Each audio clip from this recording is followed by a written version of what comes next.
For the Washington Huskies and the Michigan State Spartans, the stakes for this weekend's matchup cannot be higher than they already are. Reason number one being that this is a home-and-home series that began last year with Washington obliterating Michigan State 39-28. In reality, the game was not that close, but Washington took the foot off the pedal in the second half, and Michigan State attempted a comeback at which they were not successful. This Saturday, Michigan State has an opportunity at revenge. Washington has the opportunity to continue their rhythm and momentum.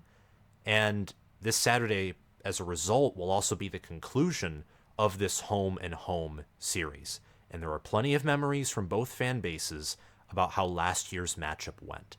And that's just one reason, the most general reason. But there are several more reasons. Another reason, reason number two. From the perspective of Washington, the Huskies play in the toughest conference, the deepest conference might be the more appropriate term, in America right now.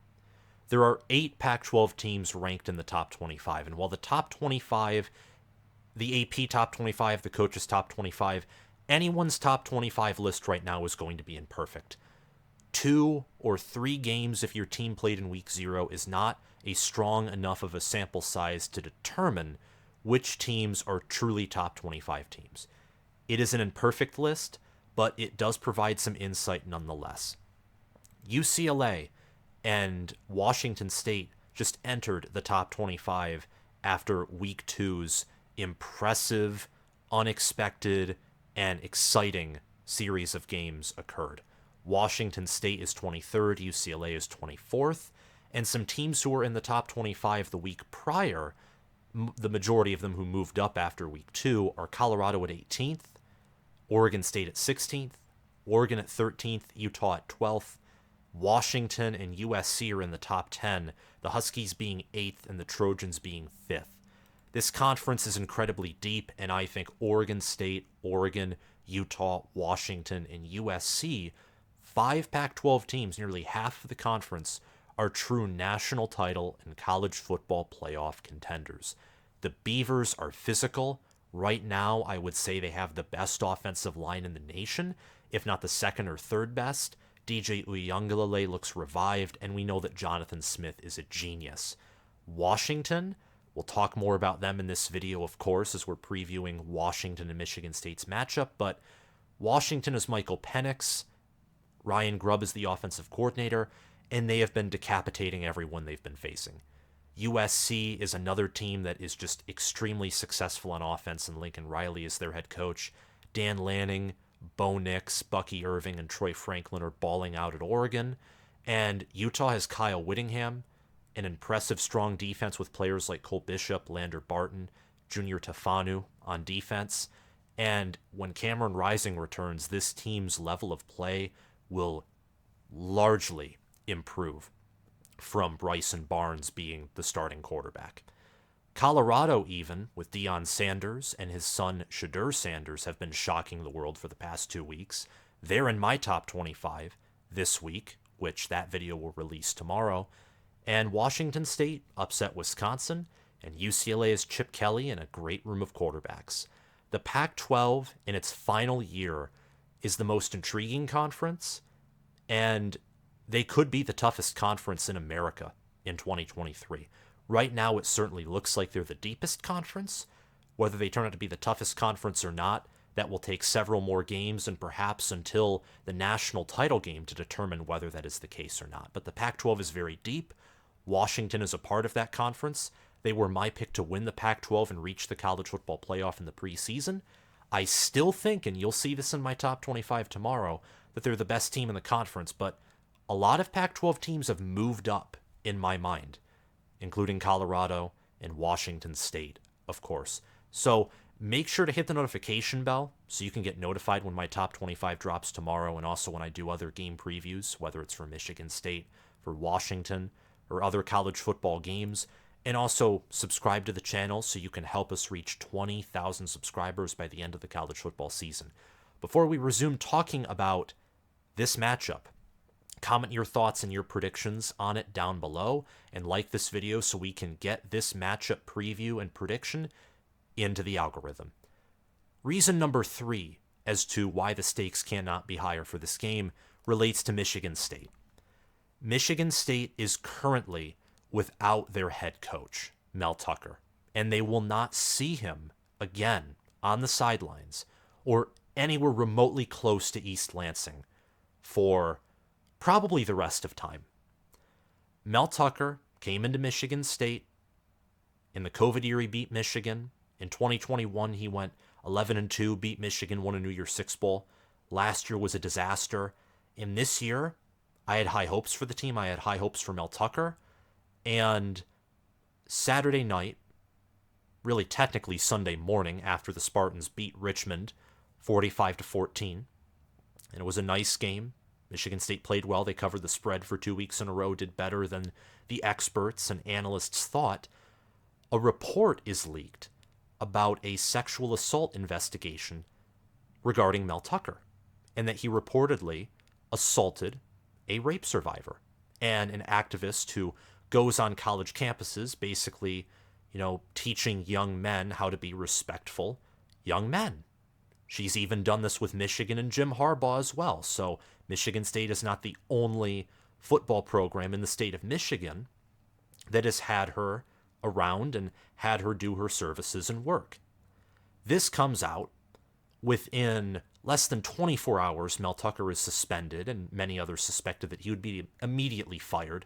Realistically, he still will be fired, but Michigan State is getting everything in order. They're preparing for a potential war between Mel Tucker and the administration. Michigan State obviously wants all of their money back. They want him to go, not collect any more money. Mel Tucker wants the remainder of his salary. We're going to put that to the side. I made a video on that. You can collect all my thoughts in that almost instant reaction hour live stream that I did Sunday. My thoughts from that video basically haven't changed. It's from a criminal charges standpoint, it's irrelevant to the realm of his time as head coach for Michigan State football. What he did, whether it's criminal or not, means that Michigan State and its players and their players' families can no longer trust Mel Tucker to be the head coach. He has to go. And as a result, Alan Haller, in his wisdom, acted accordingly, brought Mark Dantonio, Hall of Fame head coach, back to assist interim head coach Harlon Barnett. The reason why that makes this game even more important is if you're Michigan State, the emotions to a certain degree are going to be enhanced. These players, of course, got awestruck by this news regarding Mel Tucker, and this Washington game is an opportunity it was already an opportunity to shock the world. But now you have Mark Dantonio back. You have Harlon Barnett, who, as he said in his initial press conference, or inaugural press conference, wants to be a head coach. He's going to be pouring every ounce of his being into this team. The stakes for Michigan State are very high. They come out, they win. This team is going to be on fire. And they are going to be extra motivated for the rest of the year. And everyone will look at Michigan State and be like, whoa, I did not see that coming. And they will be another team of 2023. We've already had Washington State, Colorado, Texas, even though they were media darlings to win the Big 12, and I include myself into that. Many didn't expect them to beat Alabama. So they've been a shocker. For Michigan State to join a ever-growing list of shocking teams would make this season quite the season, indeed. One of the more chaotic seasons that we've had in the past decade or two of college football. If they lose, however, and more importantly, if they get blown out, Washington has been decapitating people left and right in college football. If Michigan State comes out flat and they get blown out, it could and very likely would be an ugly season for the rest of the year, as Michigan State plays 3 more opponents who are currently ranked in the top 10 in Penn State, Michigan, and Ohio State. And they also play Iowa, who's ranked in the top 25. So Michigan State has 5 opponents on their schedule who are currently ranked in the top 25, whether it's Washington, Iowa, Ohio State, Michigan, or Penn State. They have to play all of them from here on out. Their easiest games have been done and dusted. Richmond and Central Michigan, no doubt, were the easiest opponents that Michigan State faced all season. This weekend is the real test for both of these programs. It's a massive test. The Pac-12 and Big Ten typically don't do well on the road when they travel to their opposite. Michigan State, for example, last year got humiliated by Washington, as I mentioned earlier. Same thing in 2014 when they traveled to Oregon. And then, even though both teams regressed, I'd argue 2014 Michigan State and 2014 Oregon were better than their 2015 counterparts. Oregon went into East Lansing in 2015, and Michigan State won.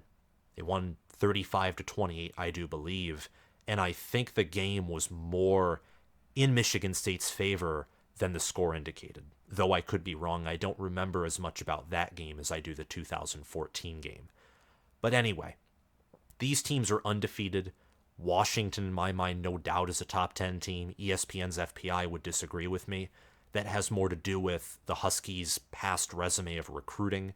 They don't have a blue chip ratio where 50% of their players are more or 4 and 5 stars, which hurts their power rankings odds in the eyes of ESPN, who will just foam at the mouth over recruiting. Recruiting's important, but I don't think it's that important, especially when you're looking at something as general as just numbers, raw numbers of 4 and 5 star players, not how those players are distributed, how they're developed, etc. Michigan State, in my mind, is also undervalued in terms of FPI. They're ranked as the 39th best team in the country. I think Michigan State is a top 30, top 25 kind of team. And if I was to choose between saying they're top 20 or top 35, I would come closer to say that Michigan State's a top 20, not top 35 team. I do think Michigan State is much better than many predicted in the preseason, or that many would say right now. I think the Spartans are good. They're good in the trenches, especially on the defensive side. Washington is wide receivers, tight ends. They're schemed to be open everywhere, and they're also fast, athletic. They have a great quarterback in Michael Penix. Michigan State has upside with their wide receivers and quarterbacks as well. I wouldn't say to the same degree, but we'll get into that more when we talk about the different positions. This game's in Spartan Stadium. Michigan State at halftime will honor the 2013 Rose Bowl team. How fitting, of course, that Mark Dantonio will be on the sidelines as an associate head coach, helping to guide Harlon Barnett in his first game ever as a head coach, on the sidelines leading a program. There's a lot at stake for Michigan State, and for Washington, despite being a heavy favorite by the spread, being favored to win by 16 points, and being given a 66% chance to win, according to ESPN's FPI, this game is just as big for Washington as it is for Michigan State. Because if Washington loses to Michigan State, and this would just be one game, so even though if Michigan State wins this game, I would expect them to be one of the better teams in the country and in the Big Ten consequentially, but we wouldn't know that because that was just one tough opponent that the Spartans faced. That could be a bad sign for Washington, who has to play USC, Oregon, Utah, and Oregon State, and Washington State as well, and potentially some other good Pac-12 teams that I'm not even mentioning because I don't have Washington's schedule memorized. Both of these teams have challenging schedules. They have questions. Both actually have questions at a similar position, in fact, which is the secondary. Both secondaries were not good last year. Both teams had some not quality wins, to best put it, last season. Washington lost to UCLA and Arizona State. Michigan State lost to Indiana, Maryland, tried to lose to Wisconsin, who was 6-6 in the regular season. So, this is a big game. And I think both of these teams are better than their 2022 counterparts. I think that Washington is a legitimate national title, college football playoff contender, and Michigan State can contend to be a top 25 team. Not in my eyes, but at the end of the year, we can see them ranked in the AP poll type of metrics.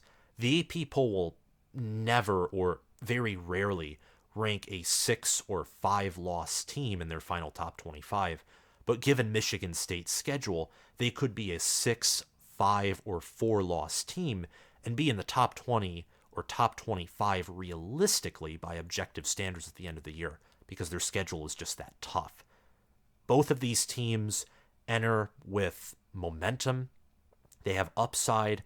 Michigan State, right now, to me, is sort of like a boomer bust team on offense. They've had a habit for 2 games now of their first few drives are very slow, but once they get in rhythm, they're very aggressive. They love to attack deep, and they have a great running back in Nathan Carter.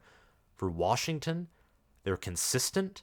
However, I do have some questions about specifically their front groups, the defensive line and the linebacker core compared to Michigan State.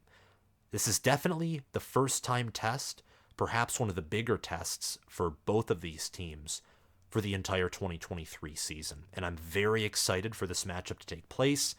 It will be at 5 p.m. Eastern time on Peacock, which I got Peacock and I'm using it to write off some of my taxes because since my YouTube channel is a business, I can do that and it's pretty cool.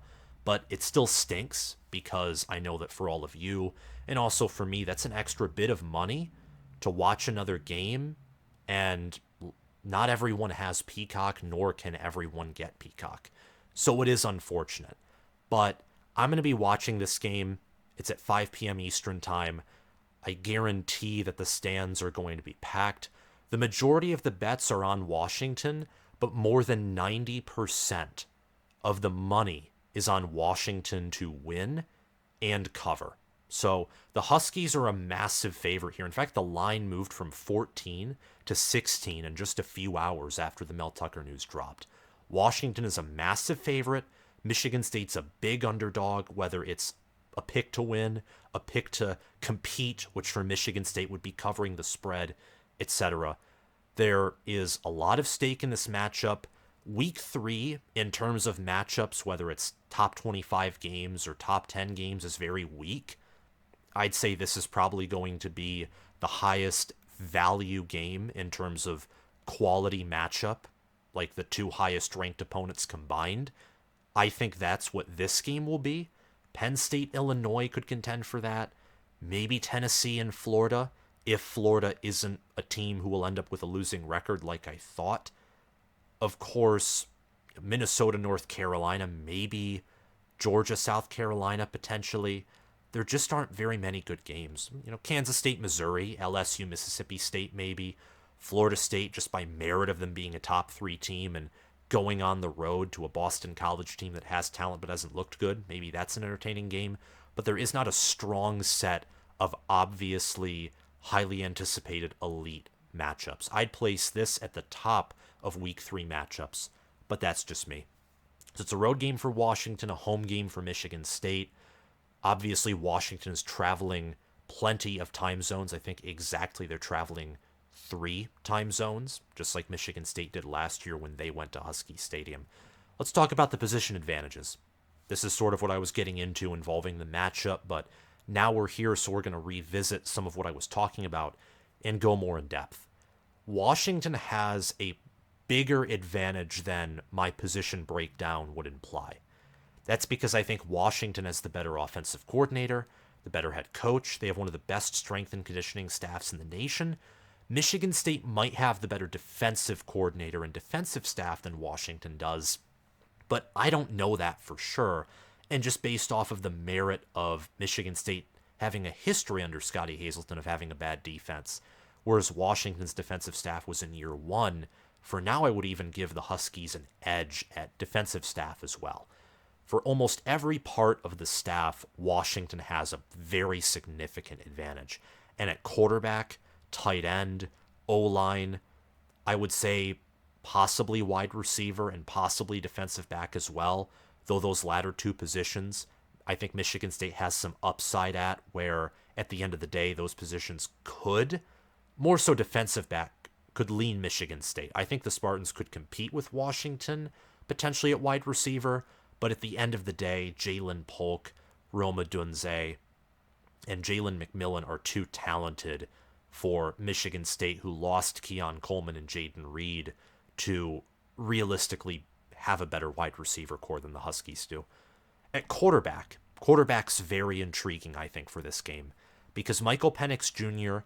has more experience, he has better play, he has the better system for success. There's no doubt about that. However, Noah Kim has thrown for 5 touchdowns, no picks, nearly 600 yards. Currently, Kim has a 189.6 passer rating. I know he hasn't faced anyone of competition, but neither has Michael Penix. He faced a team that is better than Central Michigan and better than Richmond. I'll give him credit for that in Boise State. But Boise State just lost to a UCF team. A UCF team that is a first-year Power 5 program. And that was a home game, and Boise State could realistically have one of their worst seasons in a while. You know, Chris Peterson has not been there for several years. Brian Harsin currently is not a head coach anywhere, to my knowledge. And like Washington, Boise State has only played 2 games, so we don't know. That's the beauty about these early matchups. That's also why I'm looking more forward to conference play. And in conference play is when I'm going to begin to track my own predictions and take my predictions much more. I mean, I already take them seriously now, but track them, try and take them even more seriously, because right now we truly don't know. We don't know so many things. This is by far the biggest test, and I've already said this like 3 or 4 times. This is the largest test for Washington or Michigan State to date by a mile. This is their biggest game. And for Michigan State, until the Michigan State Spartans face, I would say, Michigan or maybe Iowa on the road, those games obviously being September 30th for Iowa and October 21st for Michigan, and for Washington until they host Oregon on October 14th, these will be their toughest games in their schedules until a few weeks after this matchup concludes on Saturday, likely late at night. So, big game for both programs. And the quarterbacks have looked good. Noah Kim has only been sacked once, hasn't thrown a pick. He's averaging over 10 yards per pass attempt. He has good poise. He has a very high ceiling, but he often starts out games relatively slow. I think he started out 1 of 4 for 0 yards against Richmond before a turnover that happened in Richmond's territory occurred, and then Noah Kim connected with Trey Mosley for a beautiful 11-yard pass to put the Spartans up and give them some momentum. A similar situation happened against Central Michigan, except Noah Kim and the offense were very stagnant until the final minute of the first half. For Michael Penix Jr., he's thrown for 859 yards already, 8 touchdowns, 1 interception. He has a 91.7 quarterback efficiency ranking, which is 4th. Noah Kim, in contrast, has a 59.4 quarterback efficiency rating, which is 64th nationally. He had only a 52 against Central Michigan and a 70.4 against Richmond. So from an efficiency standpoint, ESPN clearly thinks that Penix is the far superior quarterback. I would agree with that assessment, much like at wide receiver. At running back, Michigan State has Nathan Carter. Nathan Carter right now, I would say, is the best player on the offensive side of the ball. I know that Noah Kim and his wide receivers, Jaron Glover, Trey Mosley, and Christian Fitzpatrick, as well as Antonio Gates and Malik Carr at tight end, they've looked solid. But Nathan Carter has 224 rushing yards. He's averaging 6 yards per carry, 4 rushing touchdowns, and 37 carries. He has half of the team's rushing attempts. In fact, slightly over half. He's a special running back. And in the preseason, I said that if there was any running back on this team that could draw Kenneth Walker comparisons, it would be Nathan Carter. And I predicted, despite all the depth charts saying otherwise, that he would start in week 1. And lo and behold, he did. Out of many of the positions and many of the players who Mel Tucker assessed, and he incorrectly assessed them, like Chester Kimbrough, Ronald Williams, for example, and many other players, he hit on Nathan Carter. And he hit on Kenneth Walker III. Obviously, that was a bigger hit. We'll see how good Nathan Carter is for the rest of the year, but Michigan State has a running back. And unfortunately, with Washington, Cameron Davis is injured and out for the season. By far their best running back, even though Will Nixon and Dylan Johnson are certainly serviceable and good, I'd give the Spartans the edge at running back. At tight end, Washington is Jack Westover.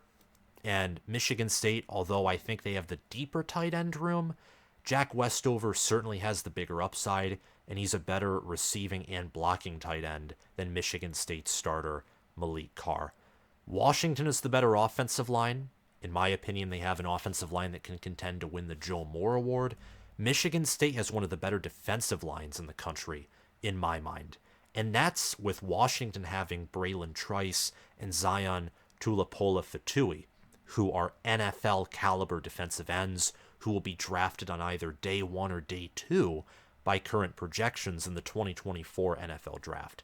Washington has Mateo Mele, Nate Kalepo, and Parker Brailsford on the interior of their offensive line, Mele being the starting center, and Troy Fautanu and Roger Rosengarten are the starting tackles. Elite offensive line. They've given Michael Penix perfect protection. Penix, in fact, on the season, has not had a single sack. Actually, he's been sacked once, but only once in 2 games, and that's on 78 passing attempts. That's very impressive. Washington always passing the ball. They've had double the passing attempts that they've had rushing attempts, which that's rare for any offense. It's even rarer to do that than the inverse of that, like triple option teams or Michigan or Minnesota last year where they ran the ball a ton and at times refused to pass. Washington's running a true air raid. It's very creative. They like to use the Wildcat. They like to use all kinds of routes. Kalen DeBoer said at his press conference previewing Michigan State that he hasn't rejected an idea for any single play. It just, of course, he has to scheme on where to use that play idea. So a very creative offense that Ryan Grubb and Kalen DeBoer use.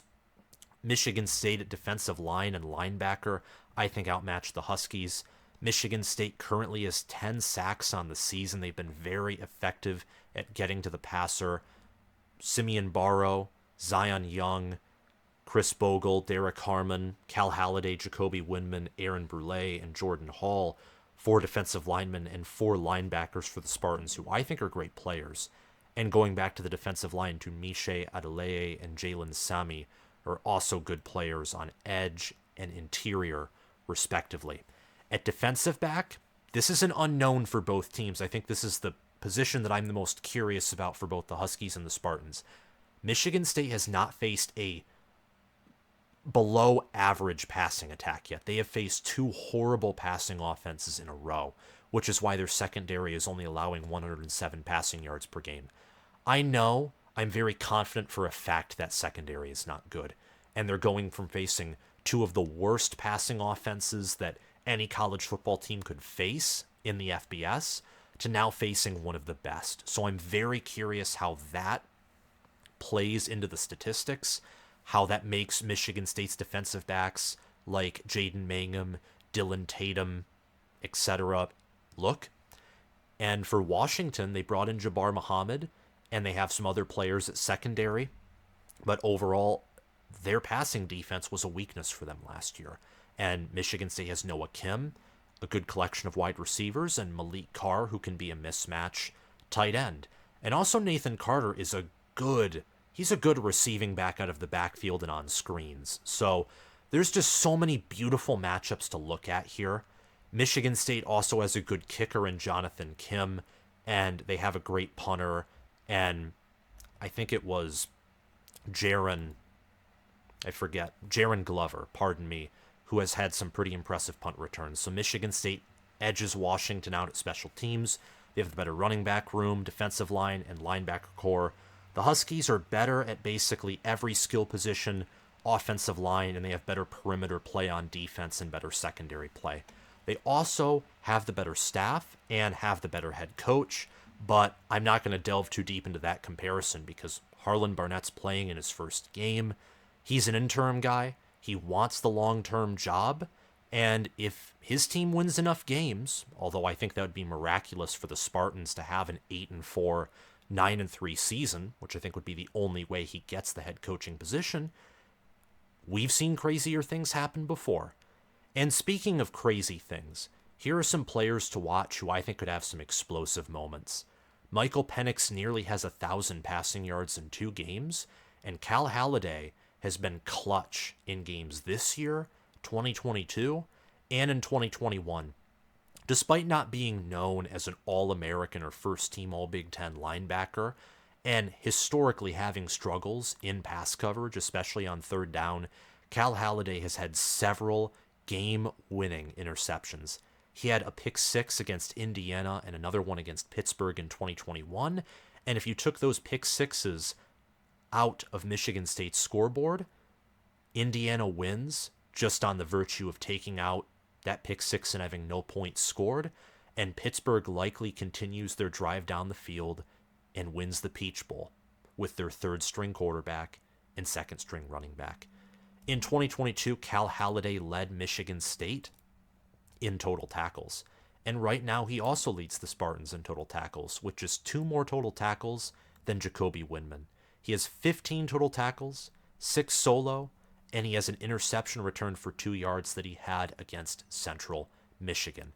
In 2022, he had 120 total tackles, 1.5 sacks, and 1 forced fumble, along with 42 solo tackles.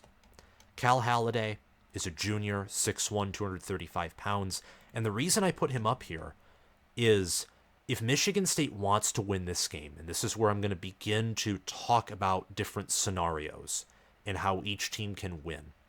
I'm going to start with Michigan State because I think that there's more intrigue here, and also there's a higher possibility that Washington wins, let's face it, and there's going to be more opportunities for Michael Penix to have big plays and have an impact than Cal Haladay.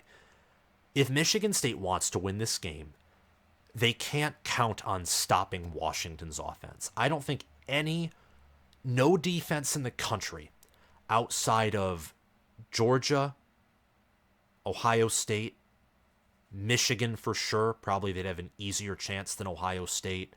Maybe, dare I say it, Iowa, though I don't think they have the offense to give Iowa's defense a rest. There are very few defenses in the country that could hold this Washington offense to under 30 or maybe under 20 points, and I think that's stretching it. I really do. Not only do you have to have great defensive line play to rush Michael Penix, get him uncomfortable, and also to make sure that Washington isn't able to keep you honest with the ground game. Even if you have a great defensive line, Washington has shown in their past 2 games they can be one-dimensional and still tear you limb from limb because they're so good at getting guys wide open.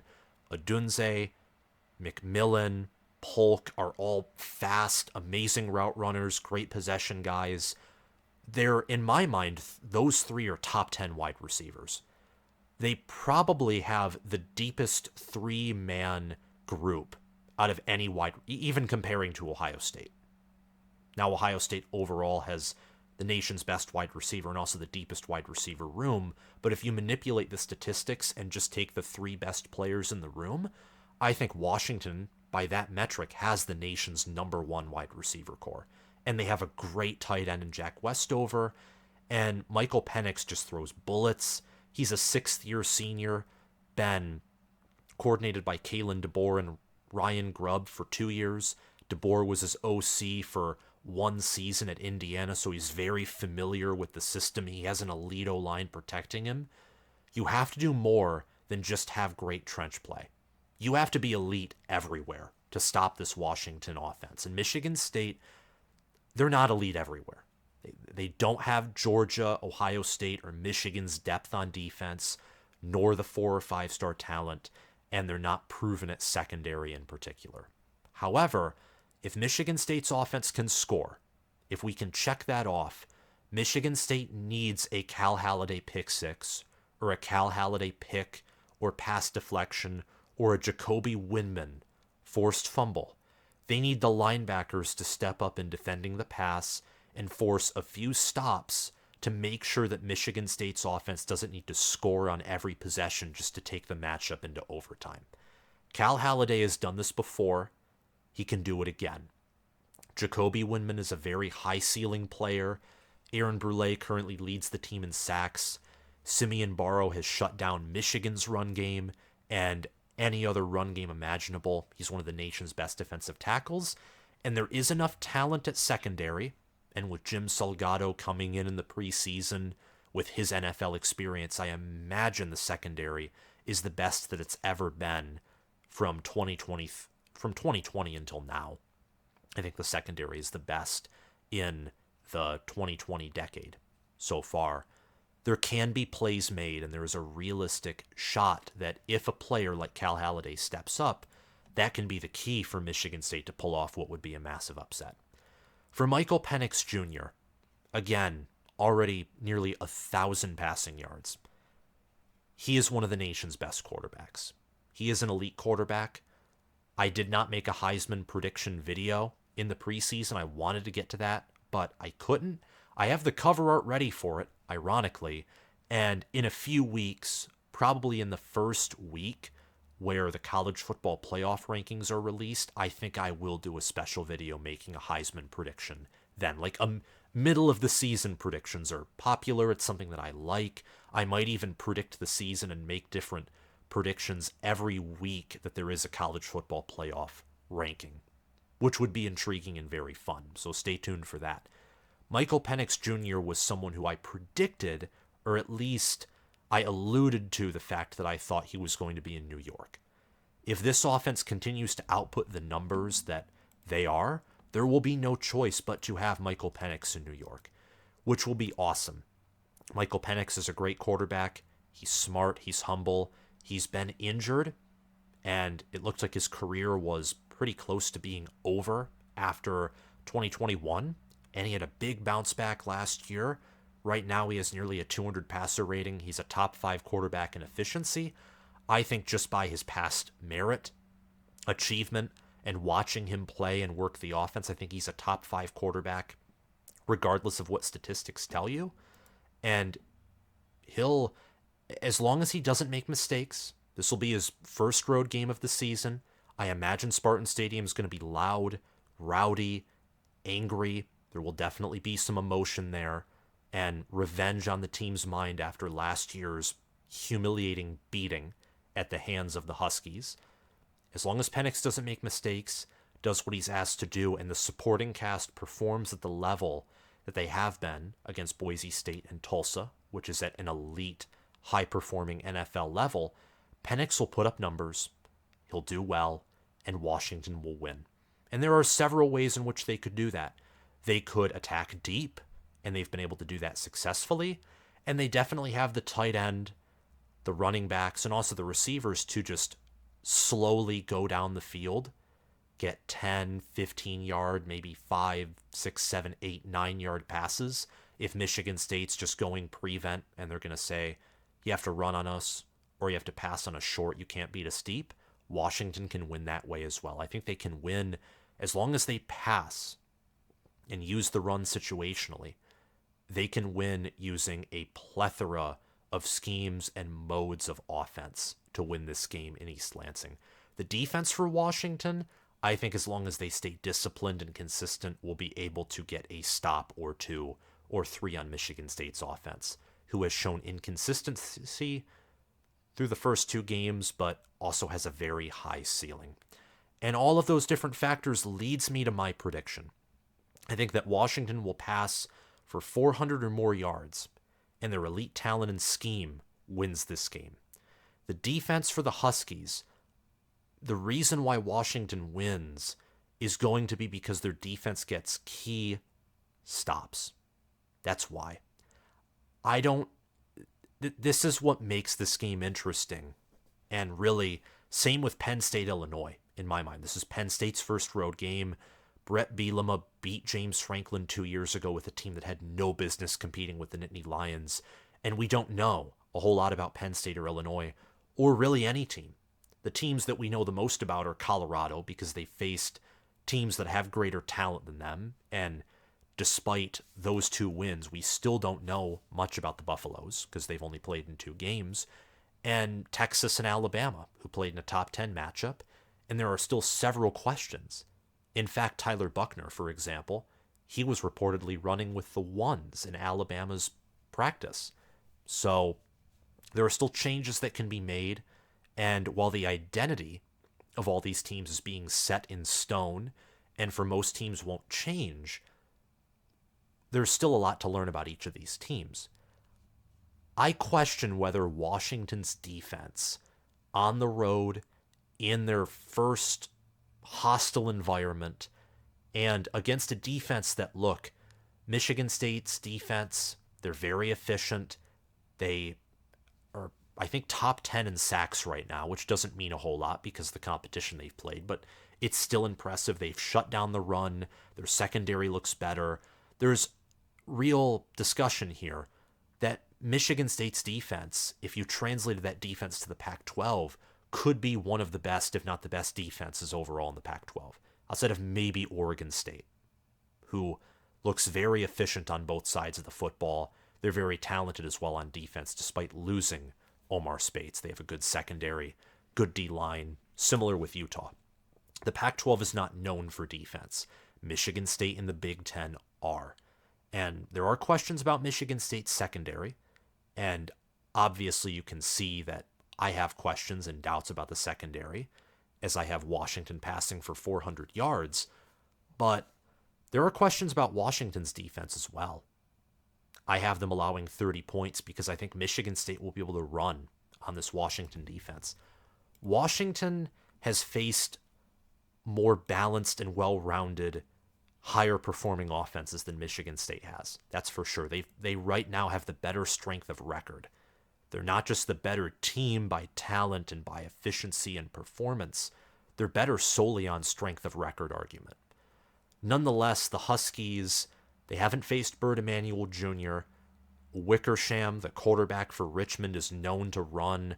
Richmond and Central Michigan are teams that love to run the football. Michigan State has not allowed 100 yards per game rushing. On average, they haven't.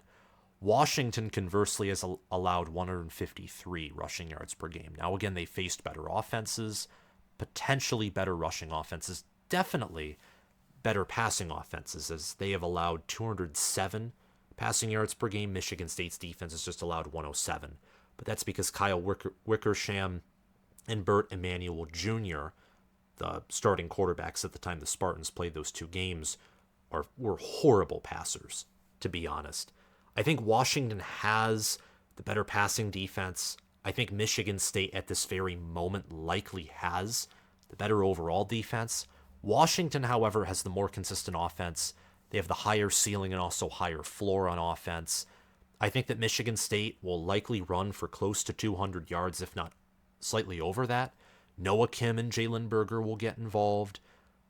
Michigan State's defense, I think, will force the Huskies to be creative, change up some of their schemes in-game. I expect Nathan Carter to have over 100 yards rushing. In fact, 150 or more yards rushing. Dantonio and his X's and O's and his calming presence and Barnett's energy, I think, will be a great combination, along with the home crowd. Washington's favored by 16. I think Michigan State covers. There's just so much faith in Washington, and I have a very hard time not picking Washington to cover, but it's their first road game. Cameron Davis, for a game like this against a Big Ten opponent, Washington will be a Big Ten team next year, but Cameron Davis, really good running back. His injury for a game like this, and I think that because I'm going to preview Washington or any Pac-12 team when they play in a big matchup, you'll see this again when Washington plays a great defense in the Pac-12. Most likely Utah or Oregon State. Against great defenses, you need to have some form of complementary football. And there's a chance that Michigan State's defense is a great defense. Right now, I don't think so. I think they have a great rushing defense, though.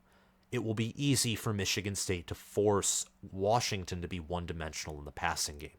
The issue, of course, for Michigan State, and the reason why I pick Washington to hang 42 points, pass for over 400 yards, but likely rush for only 50 or 60 or 70 yards despite passing for 400 and winning is because their passing offense is so elite. They have an elite quarterback, a great tight end, elite wide receivers, a great elite offensive line. I'm using the term elite a lot, but that's what Washington's offense is. And Michigan State has questions, and they have limited upside at secondary, given their history and also given the talent there.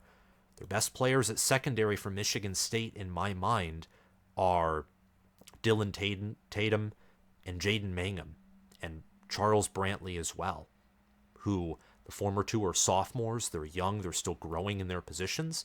Charles Brantley has had some upside since 2021 when he had the interception against Michigan and also a few good plays, but he has not been an exceptional cornerback either. So Michigan State's the team with more questions. Washington was the team that I was much higher on in the preseason. I think that these two teams are closer than I would have predicted them to be in the preseason. Washington, however, is too good. They have the ultimate matchup advantage with them having the number one offense, likely number one passing offense in the country, and facing a defense that historically has been one of the worst at defending the pass, and now at best is probably average at defending the pass. With that, I give Washington 42, Michigan State 30. I will not be very shocked if Michigan State wins this game. That's going to be the final thing I say. With Dantonio's return, there's going to be a high potential for boom or bust as a result of the emotions surrounding Mel Tucker. That whole situation definitely widened the outcomes in favor of Michigan State and also in favor of Washington. If Washington wrecks Michigan State and blows them out, that would be shocking, but it wouldn't be as surprising as, let's say, Colorado blowing out Nebraska, in my mind. Same if Michigan State wins in a close upset, which is possible. Thank you guys so much for watching this video. I want to give a quick shout out to my patrons, Spencer Bringhurst, Will Loftus, Gabriel Callender, Roaming Gnome, and Matthew Sale. Spencer Bringhurst especially for being an all-American patron. Check out my Patreon page through the link in the description below. Depending on your tier, you get special benefits, which could include a question and answer session with me, content suggestions, along with weekly picks against the spread and on the money line, just as a fun way to test how good I am at picking games, which so far has been rough. I'll admit it to you. Make sure to subscribe, like this video, and comment your thoughts on the game down below. Have a fantastic night, guys, and I'm hoping for a great Saturday and great season of college football. Bye-bye.